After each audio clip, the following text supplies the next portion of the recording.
alguém que possamos tocar, queremos alguém que possamos ver, queremos alguém que possamos ter contato. Era como se eles estivessem dizendo: Deus não é mais suficiente. Eita, Jesus, aleluias.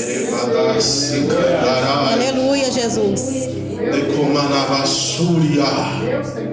Glória a Deus. Deus ouviu aquele pedido.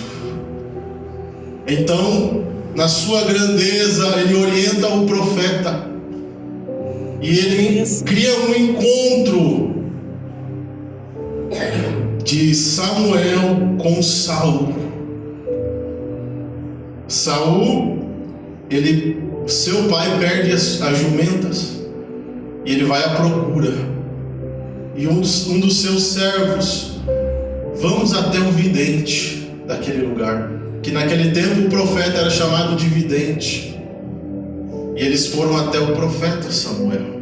Saul, ele chega até a presença dele e conversa com o profeta, não sabendo quem ele era. E o profeta diz: você está procurando o vidente? Sou eu. Mas Deus já tinha um plano. Naquele momento ele fica com Samuel, ele é ungido rei, e ele recebe a palavra de Deus, a orientação de Deus: faça isso, isso, isso.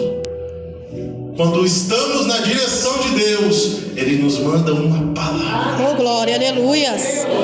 Quando estamos sem direção, não sabendo o que fazer, ele levanta alguém que mostra o caminho, aleluia, por meio Jesus, da sua palavra.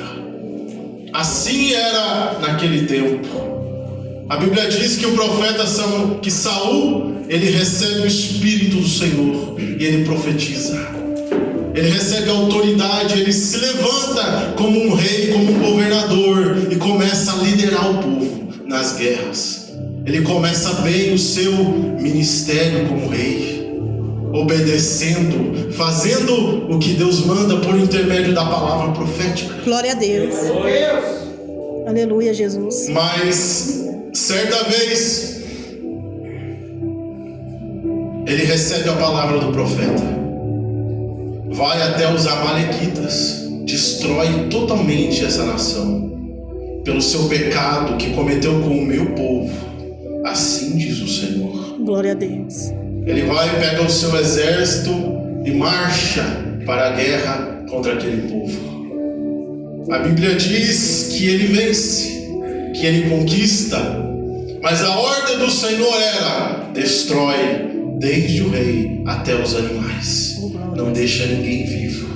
Esta era a palavra de Deus.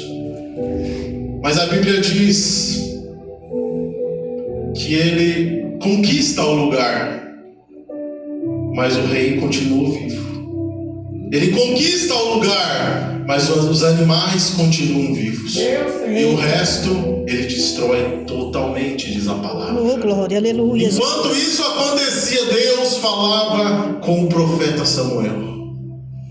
O profeta Samuel intercedia por ele, porque Deus estava falando a sua palavra com ele. Quando isso passa, ele vai até a presença de Saul. Saul sauda, porque o profeta era um homem honrado e temido pelo povo. Aleluia, glória a Jesus. E Samuel diz: Saul, você foi escolhido dentre os seus para ser ungido como rei. Se sentia o menor da sua tribo, mas desobedeceu a palavra do Senhor. Meu Deus, aleluias. Oh, glórias. E Saul diz assim: não, Senhor, não, Samuel, eu destruí os amalequitas. Então o profeta diz: por que ainda ouço barulho de animais? Porque ainda escuto barulho de animais. Aleluias. Aleluia. Louvado seja teu nome, Jesus. Glória a Deus. Aleluia, Jesus. Deus está dizendo por meio da sua palavra. Tem alguém aqui nessa noite que recebeu